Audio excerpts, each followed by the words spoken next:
Hello children, welcome to 12th video class. I hope you have remember what we have learned in last class. In last class we have learned introduction of digestive system. Okay, I hope you have remember what you have learned in that class. Okay, today's class we are going to learn organs of the digestive system. In today's class, we are going to learn the organs of the digestive system. In last class, as I told, mouth is the first organ of the digestive system from where we take in food. Okay, mouth is the first organ. This already I have explained in the last class. It consists of, first of all, what are the organs consists in the digestive process? We'll see. First, food pipe. So first, as you know, that mouth, then food pipe, stomach, liver, gallbladder, pancreas, small intestine, large intestine, rectum, and anus. So these are the organs of the digestive system. Okay, so how each organ is helping in the process of digestive system we are going to learn in this today's class. We'll move to the next screen, children. It consists of how it helps the what happens in the mouth we will learn. It consists of teeth and tongue. How it starts in mouth. Okay, so you can see that we have teeth, tongue in the mouth. How these organs are helping in the digestion process. Okay, how it starts in mouth. Let us discuss. Digestion begins in the mouth itself with chewing. Okay, how it is starting means as we put the food in the mouth, we will bite and will start chewing. That is a beginning process of digestion. The teeth help to bite and chew food, to break it into small pieces, which then mixes with saliva. Okay, so this already I have explained in the last class. First we will bite and then we'll be chewing. Tooth will be helpful to chew the food. When the food is chewing, that saliva will mix in the food which we have taken, and then along with that we will be chewing the food. Okay, so in that way the process starts in the mouth. Saliva is a watery substance produced in the mouth that makes the food soft and helps to swallow it easily. Okay, how the saliva is helpful means, so it is a watery substance produced in the mouth that makes the food soft. Okay, when we take the food, for example, when we put rice in the mouth, that will be dry. Okay, but that much of dry food we cannot chew. Then but we will chew. How means the saliva is mixing in the food which we are taking, and then it will be easy to chew the food. And tongue is a fleshy organ in the mouth, helps in mixing the food with saliva and then swallowing it down the food pipe. Did you understand how the tongue is helpful? Tongue is a fleshy organ. Yes or no? It's only completely flesh, no bones in the tongue, right? So in the mouth helps in the mixing of the food with the saliva. So food which we have taken and saliva tongue will be helpful to mix these two, food and saliva. That will be, and also to throw the food into the molars and premolar side. In that way tongue is useful in our mouth. Tongue is another organ in the digestion process. Can you tell which is the next organ that carries the food? So after tongue is helping to chew the food, and it is helping to mix the saliva, and so after mixing with the saliva it will be easy to swallow. After swallowing that food, what happens? It moves to which organ? Okay, I hope you know this. It is a food pipe. Exactly, it is a food pipe. Food pipe is an organ which carries food and liquids from the mouth into the stomach.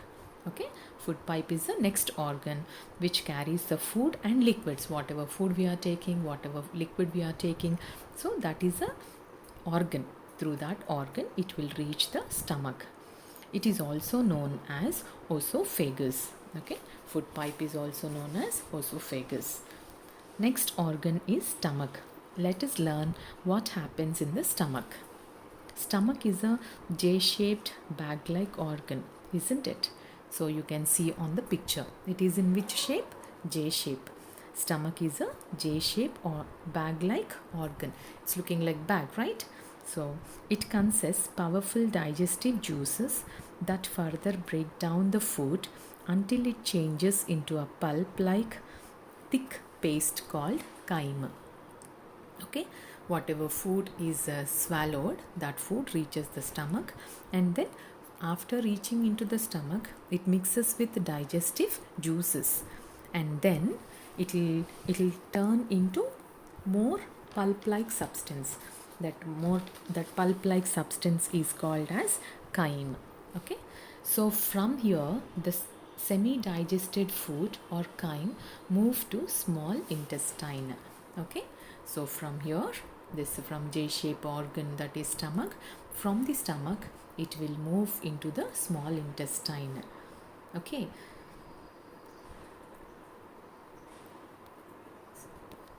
okay, then what happens next we will see. The food that we take in does not pass through the liver for digestion, but when we are seeing the organs of the process of digestion, we have learned that liver, gallbladder, pancreas are the organs are helpful in the digestion process. But how the liver, gallbladder and pancreas play the role in digestion process? Okay, actually the process has started in the mouth. From mouth it has reached through the food pipe, it has reached the stomach. But when you see the picture of digestive system, you see many organs are involved in that. Okay, what are the organs are involved means liver is involved, gallbladder, pancreas. Where they are also, the liver is just above the stomach, and gallbladder between the stomach and liver, and there only that pancreas also will be. Okay, how these organs are helpful for the digestion, we will see. Let us know. Okay, let us discuss. Liver produces the digestive juices. Liver produces the digestive juices which helps in digestion of food and absorption of nutrients. I hope you understood this point. Liver produces the digestive juices. Okay, as I said that the food that we take in does not pass through the liver for digestion. The food which we are taking, that does not pass through the liver. But what happens? Liver produces the digestive juices which helps in digestion process. And how that is helping means it is helping in the absorption of nutrients. Okay, whatever nutrients are present in the food, that will be so to absorb those nutrients, whichever digestive juices are released by liver, okay, that will be absorbed. The juices will be absorbed, the nutrients from the food. Okay, I hope it's clear, children. Okay, the gallbladder. Then how the gallbladder between the stomach and above the stomach, these also part of the organs. So liver is releasing the digestive juices, and how the gallbladder is helping, you see. The gallbladder stores the juice produced by liver. Okay, as the liver produces the juice, that is stored by gallbladder. Okay, gallbladder, and releases it in the small intestine when required. Okay, liver will be producing the digestive juices. That juice will be protected, will reach the gallbladder. So then what this gallbladder is doing, helping in the process of digestion? The gallbladder stores the juice produced by liver. Okay, directly gallbladder cannot produce any juice.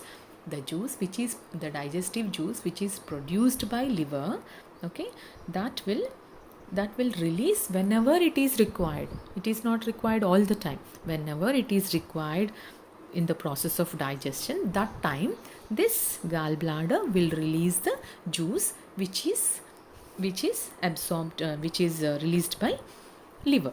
I hope I'm clear, children. The gallbladder stores the juice. Whatever juice is liver continuously, it is releasing the digestive juices. So whatever the juice is released by digestive liver may not be useful all the time.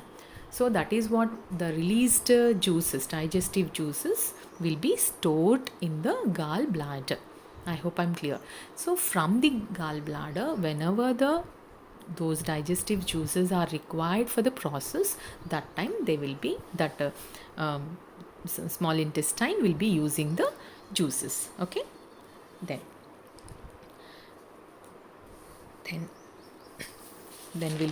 we'll see the next, pancreas. Pancreas also produces chemicals called enzymes into the small intestine to help in digestion.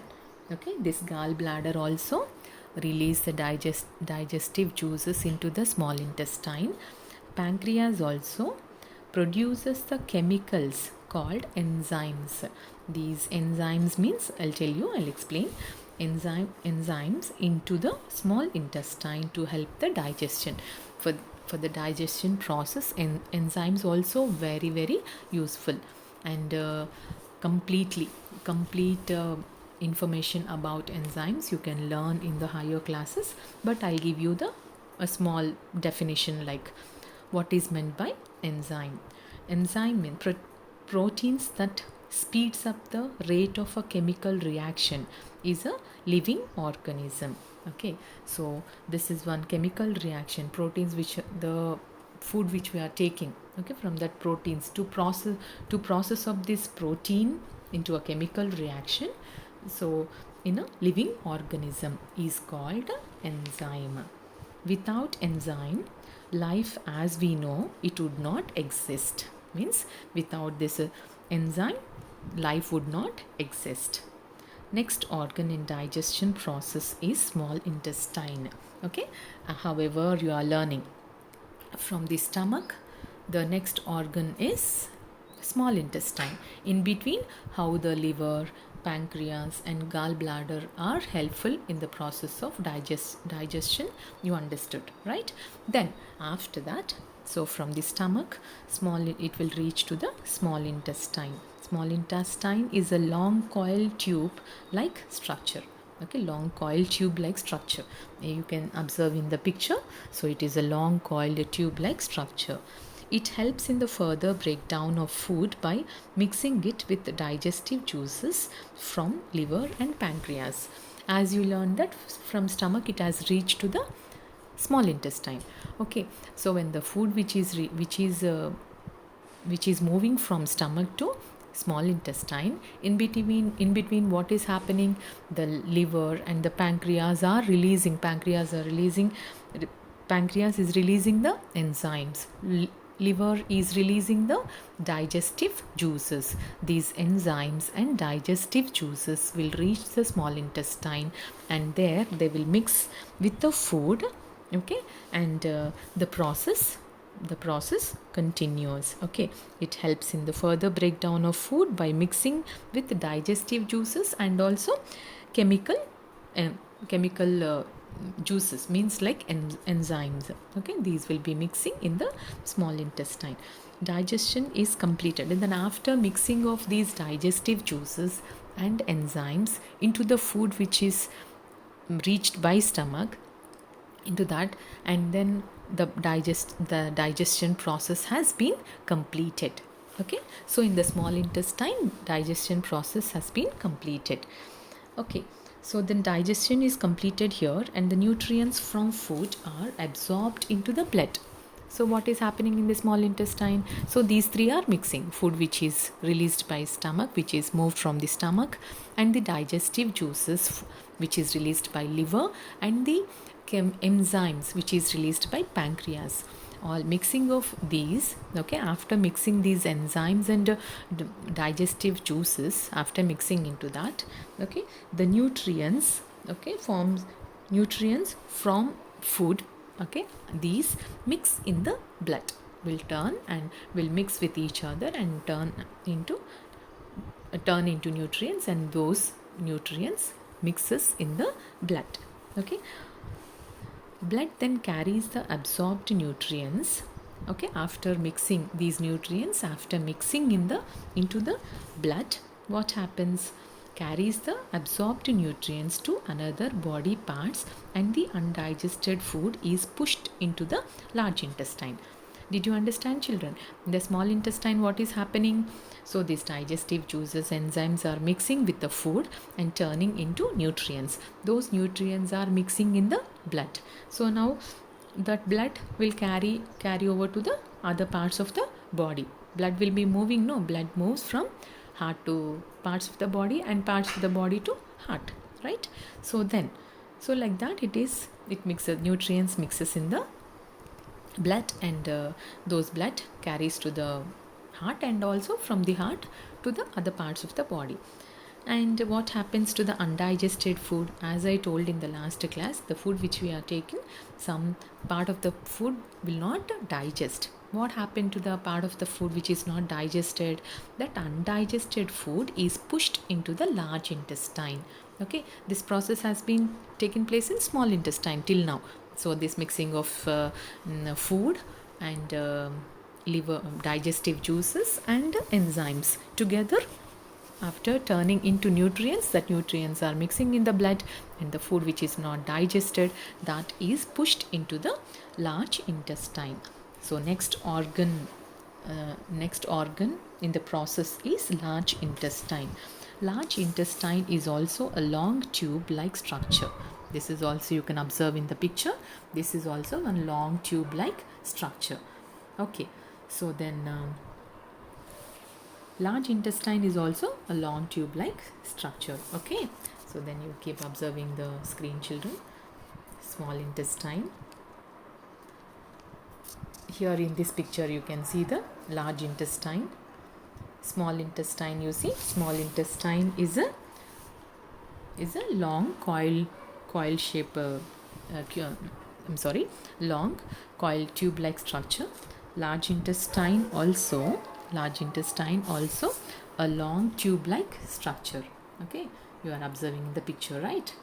Then so it collects the undigested food from the small intestine, okay. So that is the reason only the size of the large intestine, tube like, both are tube like structures, okay.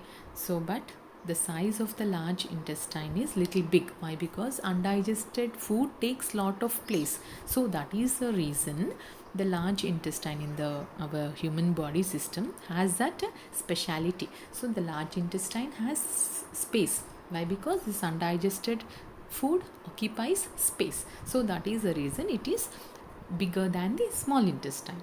So undigested food has to move into that large intestine easily. So that is the reason only the name also large intestine, okay. Since it is big, okay, we can call it as large intestine.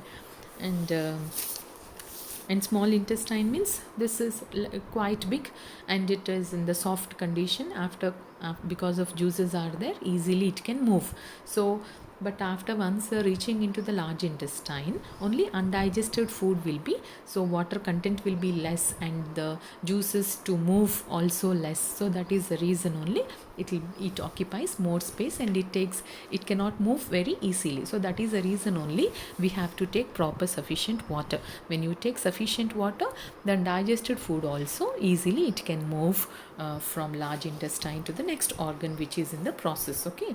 So now this results, so it collects undigested food from the small intestine and absorb extra water from it, okay. So with the help of water it can move easily. So that's the reason only we have to take much water after having our food, okay.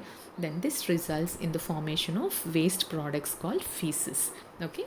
So this results in the formation of waste products, that is feces, okay. Whatever food we have taken from the from morning to evening, that will be, after every meal the food will be digesting, and it is turning into nutrients, and the nutrients are mixing in the blood, and the undigested food is moving to the large intestine. And then after one day, so that is the after sleeping, after taking the complete rest by our body, the next morning, as we get up from the morning, we have to excrete that undigested food. Okay, so then what happened after reaching into the large intestine? So from large intestine it moves to the, after turning into feces, it moves to the rectum. Rectum is a tube that connects large intestine to the anus. Okay, so anus is the next organ from the after large intestine. Next organ is a rectum. Okay, you can see in the picture. So when you see the picture, large rectum is connected to the large intestine. Okay, so from the large intestine it moves to the that undigested food after forming into, in this large intestine only, that undigested food forms as feces. That feces reaches the rectum.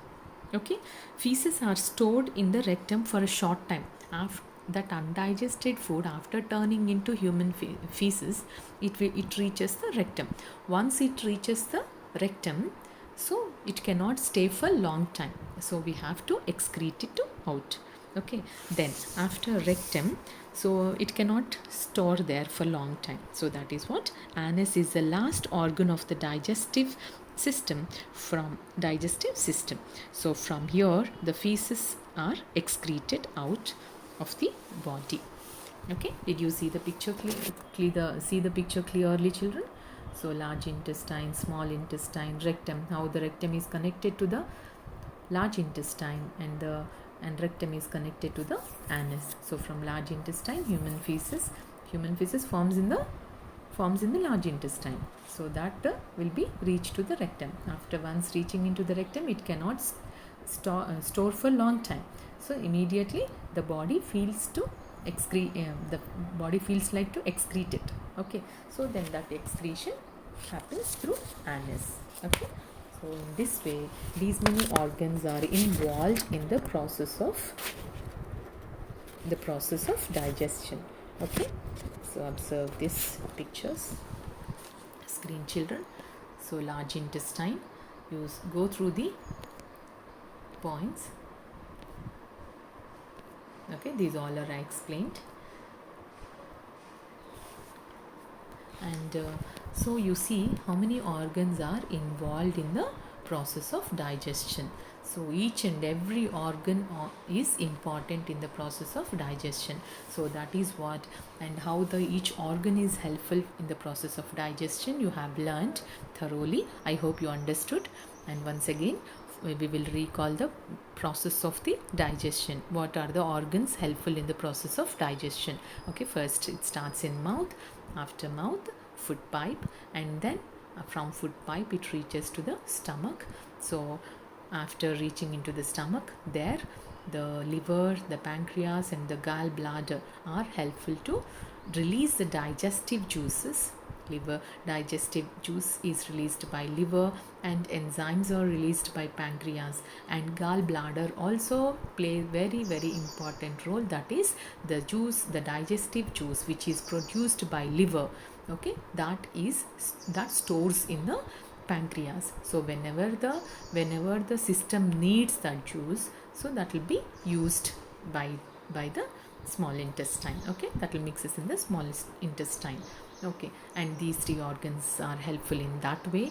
And then from stomach, after moving into the small intestine, and these juices are mixing with the food, and then after mixing with the food, they will turn as nutrients. Those nutrients mixes in the blood, and that blood is pumped to the heart and moved to the heart, and from the heart to the parts of the body, and parts of the body to the heart. Okay, purification of the blood, that is a process that you can learn in higher classes. Okay, and these things happens, and then after small intestine, undigested food reaches the large intestine, and from the large intestine, in the large intestine human feces forms, and then that feces reach to the rectum. Once it reaches to the rectum, the body feels like to excrete out, so the excretion can takes place through anus. So these are the things you have learned in today's class. So then today's homework is read today's lesson from page number 21 and 22. Okay, organs of the digestive system. So this you can learn, and then next practice the diagrams of stomach, liver and pancreas, intestine from page number 22. You have separate diagrams of liver and stomach and pancreas. Okay, stomach you have separately, and then liver and pancreas together you have, and the small intestine, large intestine, rectum and all together. Okay, you can see on page number 22 three pictures. First you have on the right corner stomach, and the left side liver and pancreas you have, and in the right side again intestine means together large intestine, small intestine, rectum and anus. These four organs together are given in the figure. These diagrams you practice as many times as possible. Okay, it means till you get the shape of the organ, keep practicing. I hope you understood the lesson, children. Thank you.